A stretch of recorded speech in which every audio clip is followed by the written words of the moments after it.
Hong Kong is in a really difficult situation in terms of politics because in 2020, the national security law was being implemented in Hong Kong, bypassing the local legislature in Hong Kong. And this law criminalizes almost every form of activism. Like if you are protesting on the ground, that means you're committing local terrorism. Or if you are advocating for international support, like the way that I'm speaking to all of you right now, it's colluding with foreign forces. And if you are trying to run in elections or organize primaries so that you would maximize the chance of winning majority in the legislature in Hong Kong, then you are trying to subvert the state. So basically the government is trying to crack down on the movement as we saw it in 2019. But the invention of technology basically helped sustain the movement in a way, just not as it looked like before. Technology enabled the movement in 2019 to be leaderless. Technology gives us a platform and gives us tools and methods so that we can organize ourselves in a leaderless way.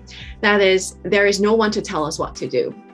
People are organizing among themselves on online platforms, on Telegram channels, on Signal chats, without actually having a decision-making body, which make the movement so sustainable because there is no one person or certain group of people that the government can arrest.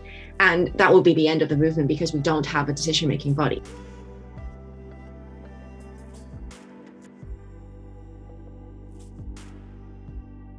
Your right to information basically recognizes that as existing in a society, when you exist in a society, you generate information, you create data, you have a birth certificate, you have a passport, you have an ID, you produce information, data just by virtue of your existence.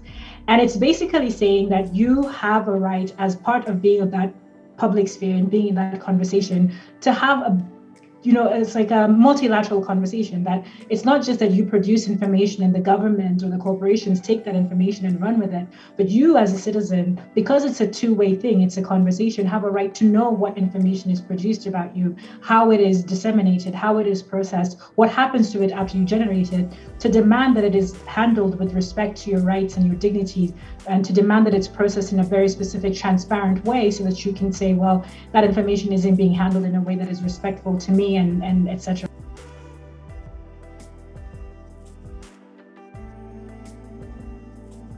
Next melting point came with one more election, which happened just 3 months ago in September 2021. We have a Duma re-elected every 5 years, so there is actually an important melting point of Russian politics every 5 years. In September 2021, there was an election once again, and a next step of pressure against free internet was taken. By 2021, no Russian opposition politician was allowed to participate in an election anymore, and still we were actively participating. For instance, for Alexei Navalny, my friend and leader of our movement, the election to the mayor of Moscow in 2013 was the last one. He finished second, nearly forcing the incumbent mayor of Moscow into runoff. Putin decided it's too dangerous, and Alexei Navalny was disqualified from participating in any election for many years. And then he was poisoned, and then he was imprisoned.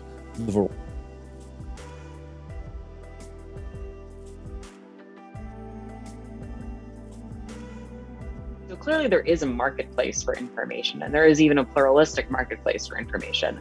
The challenge is that even within that pluralism, that is still a singular platform. And while it serves an incredibly important purpose as a nonprofit institution that really operates in sort of a public trust, nonetheless, it is a singular institution. And I think what we'd really, I think the panelists here, and certainly from my own perspective, would like to see as an internet that functions a little bit more like that overall, like the incentives that exist within Wikipedia as a singular platform extended to the scale of the entire internet. I think one of the things that Barbara picked up on, however, is something really worth highlighting, and this is there are different ways, the problem that I'm about to speak to, which is this question of scale, there are different ways that I think regulators and legislators are trying to think about how to address this. But functionally speaking, the way that the internet exists today is that you have a competitive advantage the more that you're able to acquire a user base at the lowest possible cost, which is the way that we think It's how do we actually grow the size of the platform and grow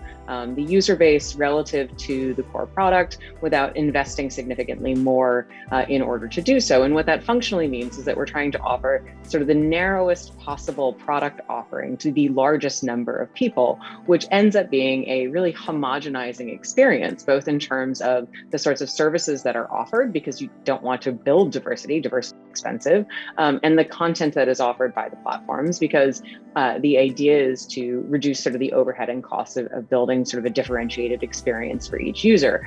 And as long as that remains sort of core business model of the internet with the efficiencies that technology provides, you're always going to find yourself in a model in which relatively homogenous, to use the word again, or non-pluralistic sort of offering, because that tends to be the thing that is most successful with the largest number of users.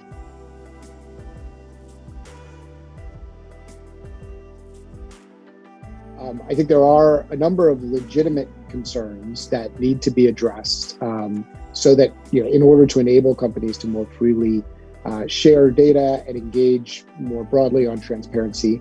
Some of them are around data protection and privacy, and Chloe mentioned that. I think the DSA is a very good, is a step in the right direction in terms of thinking about how to kind of provide some reassurance around how that kind of data sharing can be facilitated without risking people's privacy.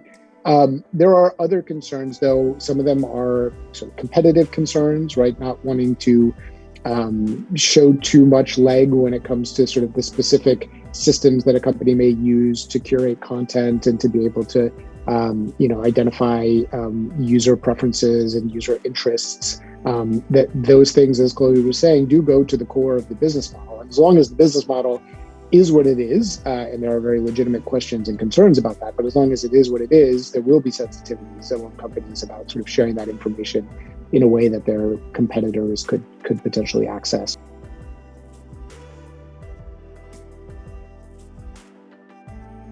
And I think we're also finding ourselves at a bit of sort of a crossroad right now, where all the ideals and values that so many people fought for in the 20th century, gave up their life for, they are at stake right now. We're seeing a decline in democracies globally. We're seeing a vulnerability to our democratic institutions that people like me have been taking for granted. Growing up, it was the end of history. It was the expectation that we would see more and more democracies, and people would sort of corral around these values. And we're seeing the opposite happening. We're seeing a rise of autocracies, and we're seeing the use of technology really being used rather as a tool. It's increasingly becoming a weapon against some of these ideals.